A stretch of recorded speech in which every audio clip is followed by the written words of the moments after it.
하시고 마지막 7절 우리 한 목소리로 함께 읽겠습니다. 이스라엘 자손의 온 회중이 실로에 모여서 거기에 회막을 세웠으며 그 땅은 그들 앞에서 돌아와 정복되었더라. 그러나 이스라엘 자손 중에 그 기업의 분배를 받지 못한 자가 아직도 일곱 지파라. 여호수아가 이스라엘 자손에게 이르되 너희가 너희 조상의 하나님 여호와께서 너희에게 주신 땅을 점령하러 가기를 어느 때까지 지체하겠느냐. 너희는 각 지파에 세 사람씩 선정하라. 내가 그들을 보내리니 그들은 일어나서 그 땅에 두루다니며 그들의 기업에 따라 그 땅을 그려 가지고 내게로 돌아올 것이라. 그들이 그 땅을 일곱 부분으로 나누되 유다는 남쪽 자기 지역에 있고 요셉의 족속은 북쪽에 있는 그들의 지역에 있으니 그 땅을 일곱 부분으로 그려서 이곳 내게로 가져오라. 그러면 내가 여기서 너희를 위하여 우리 하나님 여호와 앞에서 제비를 뽑으리라. 우리 함께 보시겠습니다. 레위 사람은 너희 중에 분깃이 없나니 여호와의 제사장 직분이 그들의 기업이 됨이며 갓과 루벤과 므낫세 반지파는 요단 저편 동쪽에서 이미 기업을 받았나니 이는 여호와의 종 모세가 그들에게 준 것이니라 하더라. 아멘. 이스라엘 백성들이 출애굽한 이후에 40년 광야 생활을 마치고 이제 여호수아라는 새로운 지도자를 통하여서 요단강을 건너게 되었죠. 그리고 여리고성을 점령하고 아이성을 점령하면서 이후로 점차 그 범위를 확장해 나아가면서 이제 기브온 족속을 통하여서 예루살렘을 점령하면서 남부 지역을 점령합니다. 그리고 그 이후에 북부 지역까지 다 점령을 한 이후에 이스라엘 백성들이 실로에 모였는데 아직도 땅을 분배받지 못한 지파가 일곱 지파나 남아 있다라고 말을 합니다. 가장 먼저 유다가 헤브론 땅을 기업으로 분배를 받았습니다. 아니 그 전에 이미 요단을 건너기 전에 요단 서편에 있는 땅을 루벤 지파, 갓 지파 그리고 므낫세 반 지파 이렇게 두 지파 반이 요단 서쪽에 있는 땅을 이미 분배를 받았죠. 그리고 요단 동쪽으로 들어와서 이제 그곳에서 유다 지파가 먼저 땅을 분배받고 그 위쪽에 북쪽에 이제 에브라임 지파와 므낫세 반 지파가 요셉 지파죠. 이 땅을 먼저 분배를 받게 됩니다. 그리고 이제 남은 지파가 일곱 지파였다는 거죠. 이 남은 일곱 지파의 이름을 혹시 기억하시는 분 계실까요? 시므온 지파, 단 지파, 납달리 지파, 에브라임, 아셀 지파, 이사갈, 스불론 그리고 베냐민 지파 이렇게 일곱 지파가 아직 자신들이 나아가서 정복해야 할 땅으로 가지 못하고 머뭇거리며 주저하고 있었다는 것입니다.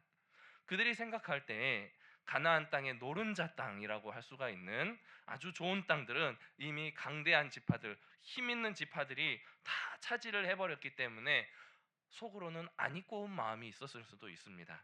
그리고 앞으로 자신들이 더 나아가서 정복해야 할 땅을 보니까 이미 먼저 분배받은 땅과 비교해 보니까 별거 아닌 땅 같고 별로 안 좋아 보이는 땅인 것 같은 거예요. 그래서 자신들이 나아가야 할 소명을 받아서 나아가야 할 그 땅으로 정복하러 나아가는 것을 머뭇거리며 주저하고 있었다는 것입니다. 그런 상황 가운데서 여호수아는 먼저 실로에서 회막을 세웁니다. 그리고 하나님을 예배하는 것이죠. 하나님을 예배한 후에 여호수아는 더 이상 너희 남은 일곱 지파들이 이곳에서 머뭇거리지 말고 지체하지 말아라. 그리고 나아가라. 너희가 분배받을 땅을 돌아보고 지도를 그려와라 라고 명령합니다. 그제서야 이스라엘 지파 백성들은 각 지파별로 세 사람씩 대표를 뽑아서 그 땅을 다시 돌아보게 하고 분배받은 땅을 지도를 작성하는 과정 속에서 하나님께서 주신 축복에 대해서 다시 되새겨보는 시간을 갖게 되는 것입니다. 그리고 다시 돌아와서 지파별로 제비를 뽑고 자신들의 기업을 분배를 받게 되는 모습이 오늘 본문의 내용입니다. 오늘 본문의 말씀을 통해서 하나님께서 우리에게 주신 귀한 축복을 누리기 위해서 우리는 성도로서 어떤 마음을 가져야 하며 이를 위해서 우리가 무슨 자세가 필요한지 한번 살펴보시면서 우리의 신앙을 또 우리의 사명을 굳건하게 세워나갈 수 있는 귀한 은혜의 시간이 되시기를 바랍니다. 먼저 우리에게 필요한 것은 자족하는 마음입니다. 우리는 늘 다른 사람들과 비교하는 것을 매우 좋아하는 것 같습니다. 학벌을 비교하고 가진 재산을 비교하며 가진 재능, 그 사람이 입고 있는 옷, 먹고 있는 음식, 외모 등등 비교하지 않는 것들이 없습니다. 본문에 나타나는 아직 나아가지 못한 7지파도 마찬가지였다는 것이죠. 먼저 기업을 받은 5지파의 땅과 자신들이 받을 남겨진 땅을 비교해 보니 남의 것은 좋아 보이고 우리 것은 별로 안 좋아 보였던 거예요.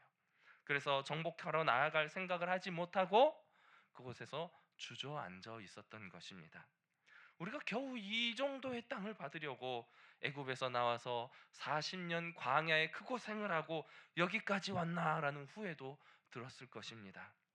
오늘날 우리 성도들의 신앙생활도 마찬가지인 것 같습니다. 교회에서 직분을 받고 또 맡은 봉사의 부서를 비교하면서 내 직분이 높냐 네 직분이 높냐, 네 직분 받은 지 얼마 됐느냐, 나 몇 년 됐다, 너 이제 그거 받아놓고 얼마 하지도 않아 놓고 그렇게 뻐기느냐, 그리고 내가 한 충성과 다른 사람이 한 충성을 비교하는 것이죠. 나는 이만큼 그동안 오랫동안 이 많은 충성을 했는데 너 교회 위해서 한 게 뭐가 있느냐, 그러면서 하나님께 받은 축복을 또 하나님 앞에서 비교하기 시작합니다. 하나님, 나는 이렇게 하나님께 봉사 충성했는데 지금까지 주신 것 돌아보니 저 옆에 있는 저 권사 저 집사는 얼마 하지도 않은 것 같은데 왜 저렇게 많은 복을 주십니까? 그런데 나는 왜 이 모양 이 꼴입니까 하나님? 하면서 받은 축복을 비교하는 것이죠. 우리의 삶을 돌아보면 내가 겨우 이 정도 대접받고 내가 겨우 하나님께 이 정도 복 받으려고 그렇게 열심히 신앙생활을 해왔나 싶어지는 것이죠. 옛말에 사촌이 땅을 사면 배가 아프다라는 말이 있습니다. 내 가족이, 내 친구가, 내 이웃이 나보다 잘 되는 꼴을 보기가 힘든 거예요. 그러면서 하나님을 원망하고 교회를 원망하고 또 목사님을 원망하면서 자신이 감당해야 할 사명과 그동안 하나님께 받았던 그 놀라운 은혜와 축복들을 다 잊어버린 채 살아가고 있는 것입니다. 나 때는 이랬는데 하면서 라떼를 그렇게 많이 찾습니다.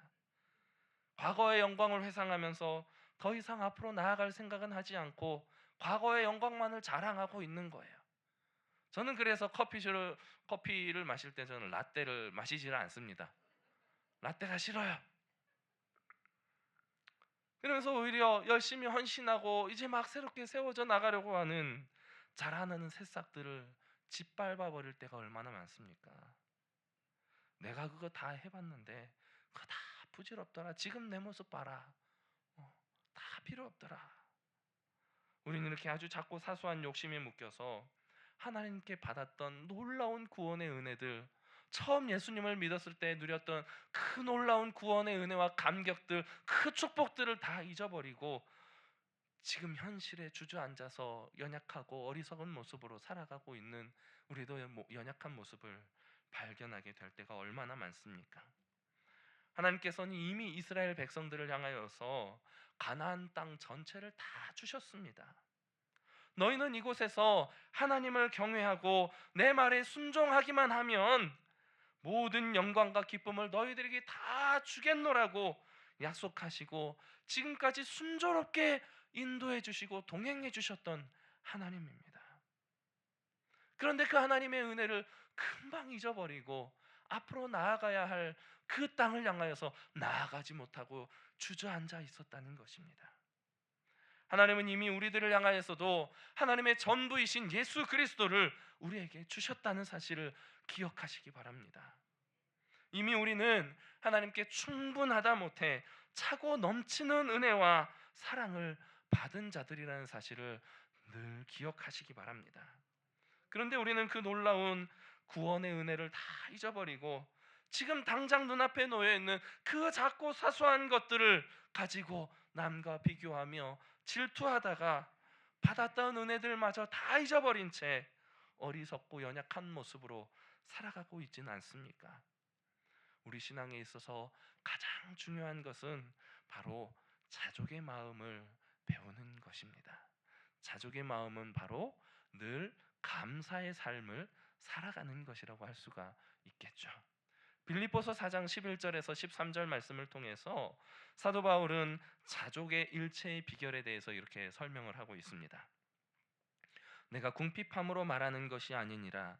어떠한 형편에든지 나는 자족하기를 배웠노니 나는 비천에 처할 줄도 알고 풍부에 처할 줄도 알아.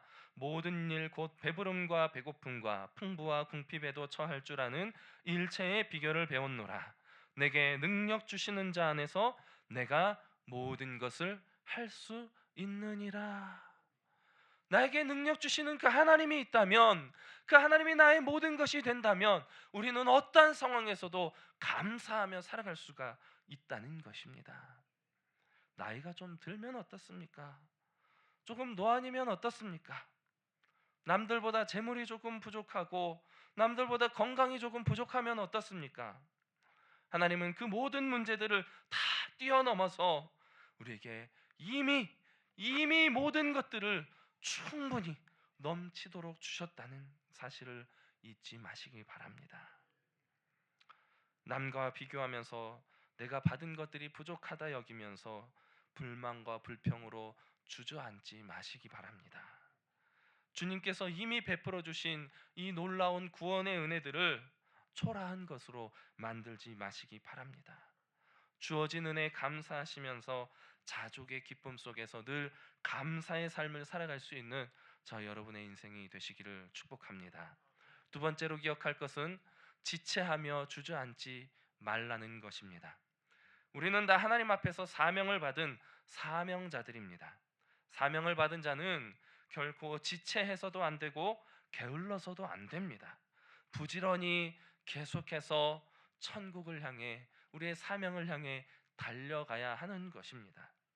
빌립보서 3장 14절 말씀을 통해서 사도 바울은 사명을 감당하기 위해서 잠시도 쉬지 못하는 자신의 삶에 대해서 이렇게 고백하고 있습니다. 표대를 향하여 그리스도 예수 안에서 하나님이 위에서 부르신 부름의 상을 위하여 달려가노라. 머뭇거리며 지체하다가는 받은 것도 다 빼앗겨 버리고 울며 통곡하게 되는 날이 오게 될 것입니다. 많은 성도들이 세상 생활에 찌들고 지쳐서 하나님께서 주신 사명을 돌아볼 여유조차 없이 너무나 바쁜 인생을 살아가고 있습니다. 이 바쁜 일상 속에서 겨우겨우 자신의 믿음만을 지키기도 벅차서 그렇게 힘겹게 신앙생활을 해나가고 있지 않습니까?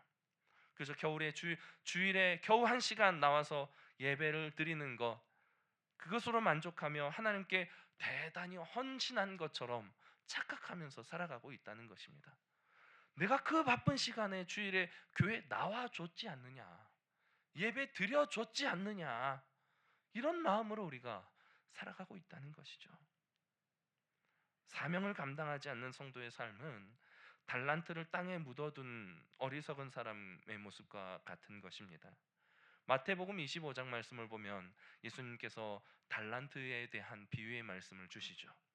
먼 타국으로 떠났다가 돌아올 때까지 자기의 종들에게 5달란트, 2달란트, 1달란트 이렇게 각자에게 맡겨놓고 돌아갑니다. 나갔다가 돌아와서 맡겨놓았던 달란트를 정산하죠. 5달란트 맡았던 자는 10달란트를 남깁니다. 2달란트 맡았던 자는 4달란트를 남깁니다. 그런데 불의하고 게으른 1달란트 맡았던 자는 땅속에 이것을 묻어놨다가 주인에게 돌려주면서 나는 당신이 악하고 나쁜 종인 줄 압니다. 그러면서 이것을 1달란트를 받으십시오라고 말을 할 때 그 1달란트 있는 것도 빼앗겨서 5달란트를 맡았던 종에게 주게 됩니다. 그리고 어두운 곳으로 바깥으로 쫓겨나게 되는 것이죠. 하나님은 이스라엘 백성 전체에게 가나안 땅을 정복할 것을 명령하시고 이것을 그들이 감당해야 할 사명으로 주셨다는 것입니다. 그런데 다른 지파가 먼저 받은 그 땅을 바라보며 실망감에 주저앉아서 머뭇거리고 있는 것은 하나님께 책망받을 일이라는 것이죠. 하나님께서 이스라엘 백성에게 가나안 땅을 정복할 것을 사명으로 주셨듯이 오늘 우리 성도들에게도 세상으로 나아가서 복음을 전할 것을 사명으로 주셨다는 사실을 잊지 마시기 바랍니다. 사도 바울은 이 복음의 사명을 어떠한 마음으로 감당했습니까? 로마서 1장 14절 말씀을 보면 헬라인이나 야만인이나 지혜 있는 자나 어리석은 자에게 다 내가 빚진 자라라고 말을 하면서 이 복음의 사명의 부담감에 대해서 나는 빚진 자의 마음으로 이 복음의 사명을 감당하고 있다고 고백하고 있습니다. 우리는 복음의 빚진 자로서 주님이 주신 이 복음의 사명, 복음으로 이 세상을 정복해 나아가야 할 이 사명에 멈추지 않고 최선을 다해 달려가야 할 줄로 믿습니다. 그렇다면 이 사명을 감당하기 위하여서 우리는 어떠한 모습으로 살아가야 하는가? 바로 온전한 예배자의 삶을 살아가야 하는 것입니다. 하나님은 예배를 통하여서 우리를 회복시키시고 예배를 통하여서 우리에게 사명을 향한 도전을 주신다는 것입니다. 1절 말씀을 보니 여호수아가 이스라엘 남은 일곱 지파들을 향해서 사명에 대해서 다시 일깨우면서 그 앞에서 한 일은 바로 실로에 모여서 회막을 세우는 일이었습니다. 무슨 말입니까? 바로 비교하면서 상처받고 주저앉아 있던 이스라엘 백성들을 향하여서 예배를 통해서 회복시키게 되었다는 것입니다. 예배를 통해서 하나님의 은혜를 기억하게 되었다는 것이죠. 예배를 통해서 하나님 주신 사명을 다시 확인하게 되었다는 것입니다. 하나님께서 주신 이 사명은 오직 하나님이 주신 은혜로만 감당할 수 있다는 것입니다. 사명은 우리 인간의 힘으로 감당할 수 있는 것이 결코 아닙니다. 하나님은 예배를 통해서 우리를 만나 주십니다. 예배를 통해서 우리에게 은혜를 베풀어 주시죠. 예배를 통해서 우리에게 사명을 깨닫게 하시는 것입니다.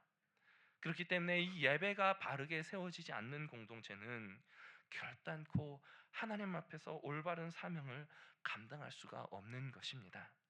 예배를 통해 은혜로 충만하게 채워지자 이스라엘 백성이 이제 여호수아의 명령에 순종하여서 그들의 땅으로 나아가 지도를 그려와서 그 땅을 제비 뽑아 분배받을 수 있게 된 것입니다.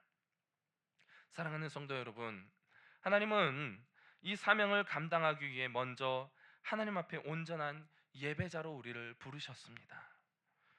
그리고 우리의 모든 삶 가운데 베풀어 주신 충분하게 차고 넘치는 하나님의 은혜에 자족할 수 있는 그 기쁨을 우리에게 주셨다는 것입니다. 하나님은 성령을 통하여서 우리의 마음을 계속해서 두드리십니다. 계속해서 부담감을 주시며 빚독촉을 하고 계십니다. 너희가 언제까지 그렇게 머뭇거리며 주저앉아 있겠느냐? 언제까지 머뭇머뭇거리겠느냐? 아합왕으로 인하여서 우상 숭배에 빠진 이스라엘 백성들을 향하여서 하나님은 엘리야 선지자의 입술을 빌어서 이스라엘 백성들을 향해서 이렇게 책망하십니다. 너희가 어느 때까지 그 둘 사이에서 머뭇머뭇하려느냐라고 말입니다. 사명 앞에서 머뭇거리고 있는 이스라엘 백성들을 여호수아를 통하여서 오늘 본문의 말씀 안에서 책망하셨듯이 하나님은 오늘 또 동일한 음성으로 우리를 향하여서 말씀하고 계십니다.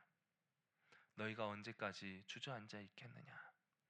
언제까지 저 죽어가는 불쌍한 영혼들을 가만히 내버려두고 바라만 보고 있겠느냐?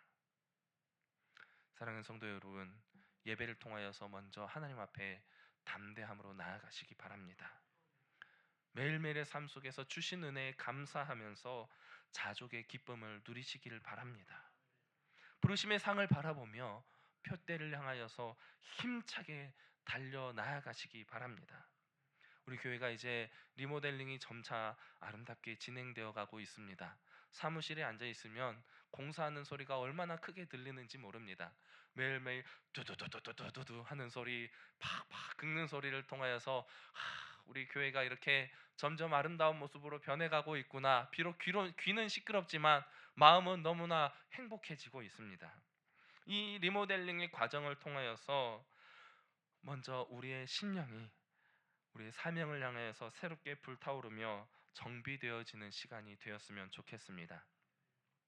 이제 곧 우리 새로운 전도팀의 훈련이 시작됩니다. 여러분, 아직 늦지 않았습니다. 지금도 많은 분들이 지원을 해주셨지만 바라기는 우리 모든 성도님들이 한 마음으로 이 복음의 사명에 동참하셔서 새롭게 단장될 이 성전을 가득가득 채워서 하나님이 기뻐 받으시는 아름다운 예배를 드리는, 그리고 이 예배를 통하여서 아름다운 사명이 회복되어져서 우리 길동교회를 통하여서 이 나라와 이 땅이 전 세계와 열방이 하나님의 복음으로 아름답게 회복되어지는 놀라운 역사가 우리들 안에서 일어나게 되기를 주님의 이름으로 간절히 축복합니다. 기도하겠습니다. 사랑하는 하나님 아버지, 여호수아를 통해 가나안 땅을 정복하게 하시고 이스라엘에게 사명을 주신 것처럼 오늘 우리에게도 복음으로 세상을 정복할 사명을 주심을 기억하며 주신 사명을 향해 지체하지 않고 머뭇거리지 않고 힘있게 달려가는 사명자의 삶이 될 수 있도록 늘 성령의 충만함으로 함께하여 주시옵소서. 우리를 구원하신 예수 그리스도 이름으로 기도드립니다. 아멘.